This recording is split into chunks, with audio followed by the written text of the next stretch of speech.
हाँ जी, तो स्टूडेंट्स ये रही आपकी प्रॉब्लम नंबर 4.3.2। ये काफ़ी इजी है हमारे पास। ये भी प्रॉब्लम देखें, वो कह रहा है कि स्केच कीजिए A M signal A plus M of T को cos omega C T for periodic signal, एक पीरियोडिक सिग्नल के लिए। ठीक है जी। तो मेन इसमें ज़्यादा हमारा कोई कह लें लंबा चौड़ा काम नहीं है, बहुत आसान है ये। इसमें हमने करना क्या, सिंपल यहाँ पे इसकी जो वैल्यूज़ होंगी हमारे पास इसके इंडेक्सेस की, यानी कि मैक्सिमम पीक वैल्यूज़ जो होंगी वो हम फाइंड आउट करेंगे। ठीक है जी। तो इसमें जो हमारा मेन काम है ना वो काफ़ी सिंपल है। हमने इसमें बच्चों इसकी ना जो एम्पलीट्यूड है उसकी वैल्यू फाइंड आउट करनी है। देखें, हमने सिग्नल ड्रा करना है, वो यही कह रहा है ना, स्केच कीजिए। तो एम ऑफ टी ऑलरेडी हमारे पास मौजूद है। यहाँ पे cos ओमेगा सी टी भी एक कांस्टेंट टर्म है। मेन चीज़ यहाँ पे ए, ये जो यहाँ पे डी सी की वैल्यू ना, ये हमें मालूम करनी होगी, डी सी की वैल्यू, जिसके लिए उसने हमें ये म्यूज़ की वैल्यूज़ दी हुई हैं हर पॉइंट के लिए। ठीक है, यानी ए अगर मालूम हो जाता है, ये सिंपल एम ऑफ टी है, इसमें बस ए करेंगे। ए जब प्लस होगा बच्चों, देखो फॉर एग्जाम्पल मेरी बात सुनिएगा, ए की वैल्यू अगर 10 आती है, ठीक है, तो उससे पता क्या फ़र्क पड़ेगा, आपके यहाँ भी 10 हो जाएगा और इस साइड पे भी 10 ऐड हो जाएगा। यानी ये सिग्नल चला जाएगा 20 पे और ये चला जाएगा -20 पे। -10 में -10 होगा, +10 में +10 होगा, यानी कि ये पीक वैल्यूज़ को यहाँ पे इफेक्ट करेगा आपका डीसी। सॉरी, एक एक मिस्टेक कर रहा हूँ यहाँ पे, सॉरी, -10 में +10 ही होगा, +10 ही होगा, गलती करने जा रहा था, +10 ही होगा, क्योंकि ये डीसी की वैल्यू है, डीसी तो उसको ऊपर लेके आएगा ना।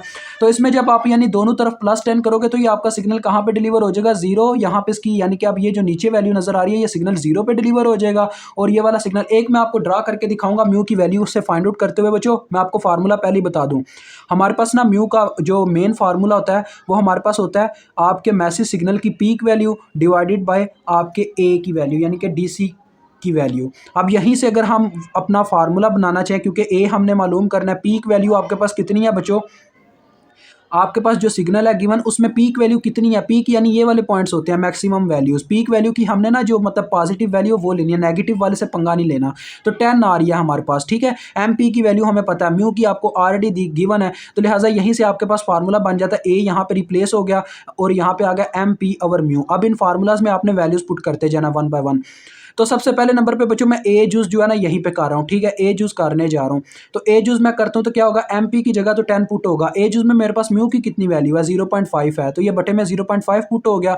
तो 0.5 से अगर इसको डिवाइड करें तो 20 आ जाता होता है। अब इससे क्या फ़र्क पड़ना है, यानी 20 यहाँ पे ऐड होगा, 20 यहाँ पे ऐड होगा। एक सिग्नल मैं आपको ड्रा करके दे देता हूँ, ठीक है, ये वैसे सिग्नल स्केच आपने खुद करने हैं बाकी के।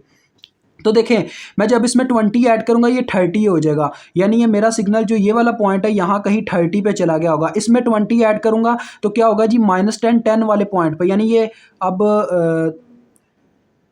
बच्चों यहाँ पे ना मैं ग्राफिकली उस फॉर्म में स्केच नहीं कर पा रहा, क्योंकि ये मैंने लाइन ही यहाँ पे इस तरह से लगाई है। तो मुझे असल में देखें, मेरे पास ना यहाँ पे इस तरह से यहाँ पे लाइन ले लेता हूँ, ठीक है, इस लाइन को भी इग्नोर करें क्योंकि वो मेरी डीसी वाली वैल्यू अब ऊपर जानी है। अब ये जो -10 है इसमें जब मैंने +10 किया तो ये चला गया 10 पे। फॉर एग्जांपल यहाँ पे 10 की यानी कि रेंज बनती है, ये चला गया 10 पे, ठीक है। और जो आपका 10 था उसमें जब मैंने +10 किया तो वो चला गया 30 पे, 30 फॉर एग्जाम्पल यहाँ पे बनता है। तो देखिएगा ज़रा आपका सिग्नल अब कैसे बनता है। अब आपका सिग्नल यहाँ पे देखें 0 से स्टार्ट हुआ था, यानी 0 में भी आपने 20 जमा करके देखना, 0 और 20 यानी ये सेंटर वाली लाइन यही बनती है, ठीक है, समझ रहे हो ना मेरी बात को। 0 ये सेंटर में इनकी 20 वाली लाइन बन गई, ठीक है। अब ठीक हो गया, तो देखें होगा क्या, आपका सिग्नल कुछ ऐसे चलेगा, ये यहाँ पे मैक्सिमम हुआ, फिर ऐसे आपका जाके मिनिमम ये, और उसके बाद इसी तरह से ये आगे फिर से यहाँ पे जाएगा और फिर ऐसे यहाँ पे आके स्टॉप हो गया। यानी ये लाइन मैंने चले खींच दिया, ये अगले वाले के लिए ड्रा कर लेते हैं। आपने बस उनका मिनिमम और मैक्सिमम वैल्यू चेंज कर दे, तो चाहे आप इसी फॉर्म में ड्रा करते रहे फ़र्क नहीं पड़ता, ठीक है, इट डज़ नॉट मैटर। क्योंकि आपने क्या किया, आपने अपने इंडेक्स की लाइन को 0 से उठाकर 20 पे ड्रा कर दिया, तो लिहाजा ये भी आपके लिए बिल्कुल ठीक है। That is your A plus M of T, ठीक है, ये आपका A plus M of T है, और इसमें आपके पास ए की वैल्यू कितनी है, 20 प्लस एम ऑफ टी। ये आपने सिग्नल यहाँ पे ड्रा किया हुआ है, ठीक है, ये वो सिग्नल है। अब आगे वाला चले बी भी मैं आपको ड्रा करके दे देता हूँ, लेकिन ये आपके ना वहाँ पे किसी ने भी ड्रा नहीं किया हुआ आपके सॉल्यूशंस वगैरह में।